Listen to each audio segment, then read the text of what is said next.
What's up everyone? Welcome back, and today I got a cool video. Today we're going to be busting all of the real estate myths that you may have heard.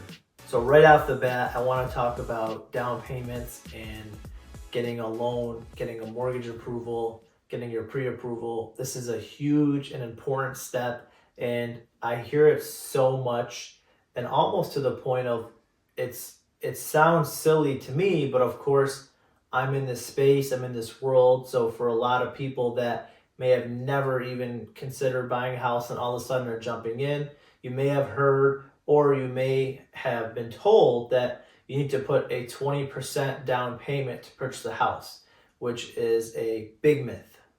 So let me explain. Now, besides the probably dozen to 2 dozen and more types of mortgages and loans you can take out, there's so many that can give you or offer as little as 1%, sometimes 0% down payment, right? Majority between 3 and 5% is actually the most common of what we see in the market and what most people do. Now, of course, there is some value to putting 20% down, and maybe back in the day that was what was necessary. Of course, not the case anymore. However, there is a little bit of extra charges when you do put less than 20%. They call it PMI, or private mortgage insurance, which basically is just the mortgage companies covering their butt a little bit and collecting a little bit of extra money just because you're not at 20% equity yet. So you're a higher risk client at a higher risk for default. So again, while you can put 20% down, you definitely don't have to. So don't think you have to save up 100 grand just to buy a $500,000 home.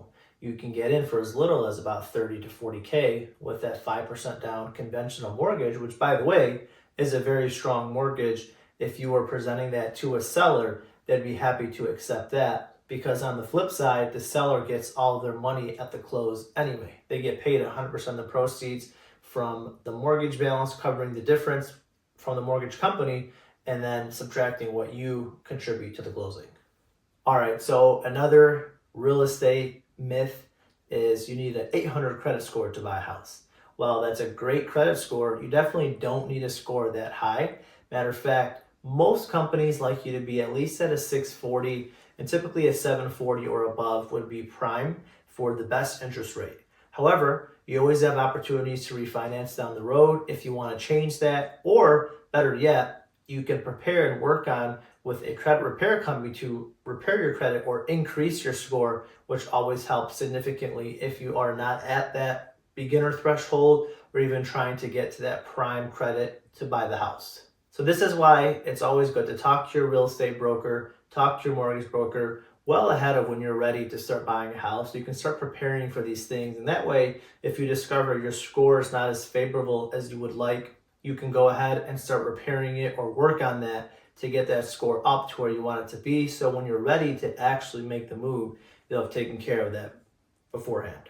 And guys, these credit repair people are really good at what they do. They can increase your score tremendously and pretty quickly as well. So keep that in mind. Feel free to reach out for any questions regarding that. Another real estate myth is right now it takes ages to find a house.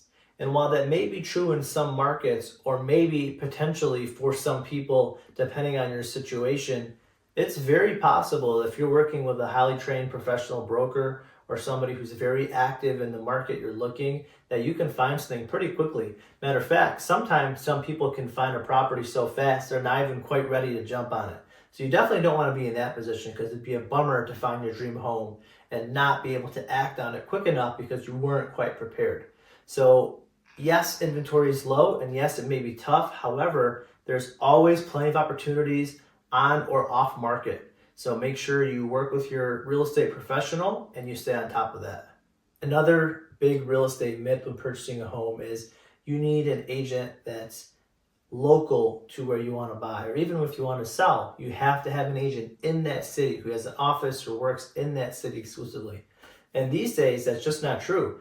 Matter of fact, with about 98% of buyers starting their search online, you actually want a broker who's very well versed and has a wider range, so they can help on the selling side to find that audience, or on the buying side to have that broad knowledge and maybe even show you things that might be a little bit out of where you thought you might want to be, but still can be a great fit for you and give you some good opportunity and options in a low inventory market. So while there's definitely some value to people being local and being in the exact city or township that you're looking in, there's also a lot of value, and probably more, I'd argue, to somebody who's knowledgeable in that area, in some areas surrounding, but very knowledgeable in real estate in general. That can go a long way compared to just specifically understanding one certain market.